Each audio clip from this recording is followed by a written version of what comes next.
자, 이런 가운데 원종건 씨 어제 저희가 다뤘습니다마는 전 여자친구의 인터넷 글 때문에 스스로 물러났는데 스스로 물러나도 그 여진이 끝나지 않는 모양이죠? 네, 그렇습니다. 예. 어제 이제 전 여자친구분이 한 언론과 인터뷰를 하면서 이 의혹을 제기하기까지의 심경을 직접 밝혔는데요.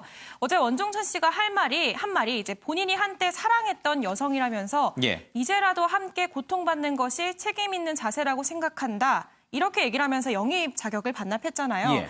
그런데 여기에 대해서 이 A 씨가 과거 겪었던 고통을 원 씨가 먼저 인정을 해야 되는데 이거는 인정을 안 하고 사과는 없고 자신이랑 같이 고통을 치르겠다는 이 말이 과연 가해자로서 할 수 있는 말이냐. 예. 본인으로서는 굉장히 억울하다. 이런 입장을 직접 밝혔습니다. 또 행동에 나서는데 이렇게 시간이 걸린 이유에 대해서는 수치심 때문이었다. 예. 자신의 신원이 노출될 우려가 컸지만 그럼에도 원 씨가 국회의원이 돼서는 안 된다고 생각을 했다라고 전하기도 했습니다. 그러니까 이분은 이제 내용은 사실이 아니다. 그럼에도 불구하고 뭐 당에 누를 끼치기 싫어서 자기가 이제 물러난다, 자격을 반납한다 이렇게 얘기를 했으니 여자친구 입장에서 보면은 자기의 주장을 사실이 아니라고 반박한 셈이 되니까 그래서 화가 난 거군요. 네, 그거에 대해서 이제 억울하다는 입장을 적극적으로 밝힌 알겠습니다. 거죠.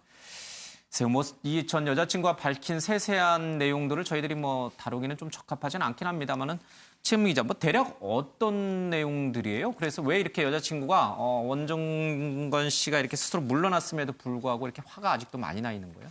그러니까 뭔가 자신이 당한 예. 부분에 대해서 지금 원종건 씨가 인정하지 않고 본인의 억울함을 어떻게 보면 피력하는 모습을 예. 굉장히 이제 분노해하는 부분이 있는 건데요. 예. 어제 그런 일이 있고 나서 이제 자신이 게시글을 통해서 올렸잖아요. 폭로를 했잖아요. 말 그대로. 예. 폭로를 하고 나서 한 언론과 인터뷰를 진행했습니다. 인터뷰하는 과정에서 헤어진 이후에 고소하려고 자신이 어떤 부당한 대우를 받았기 때문에 고소하려고 해바라기 센터와 여성의 전화에 상담을 받았는데 당시 상담사가 원 씨가 자신에게 한 행위는 명백한 성폭행이다. 예. 원한다면 변호인을 선임해 줄 수 있다. 고소를 원한다면 변호인을 선임해 줄 수 있다라는 이야기까지 했다고 합니다. 그러니까 그만큼 원 씨가 자신에게 한 행동이 처벌받을 수도 있는 행동이라는 점을 강조한 예. 거죠. 그러면서 그 근거로 자신이 교제할 당시에 썼던 다이어리를 공개를 했습니다. 예. 그 다이어리가 그러니까 거의 한 뭐 1년치를 쭉 정리한 내용인가 봐요. 예. 그러니까 뭐 실제로 그때 썼는지 뭐 이런 부분은 확인되지 않았지만 본인이 이제 정리한 내용인데 그 내용을 보면 이제